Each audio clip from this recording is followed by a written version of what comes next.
सर्वनामाचा वापर कुठे केला जातो? तर सर्वनाम जे आहे तर नामाचा पुनरुच्चार किंवा पुनर्वापर टाळण्यासाठी सर्वनामाचा वापर केला जातो. सर्वनाम ही विकारी शब्दजाती आहे.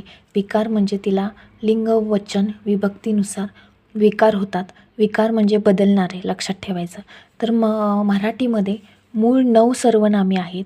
जे कुणी सांगितले तर मोके दामले यांनी सांगितलेले आहेत. मराठीमध्ये टोटल 9 सर्वनामे आहेत. त्यामध्ये मी, तू, हा, जो, तो, कोण, काय, आपण, स्वतः हे जे आहेत तर ते मराठीमध्ये 9 सर्वनामे आहेत. मग लिंगविकार होणारी सर्वनामे किती? तर 3 आहेत. तो, हा, जो. वचनविकार होणारी सर्वनामे 5 आहेत. तो, हा, जो, मी, तू. लिंग व वचनविकार होणारी ती 3 आहेत. तो, हा, जो. याचा डिटेलमध्ये व्हिडिओ आपल्या चॅनेलवरती आहे, नक्की बघा.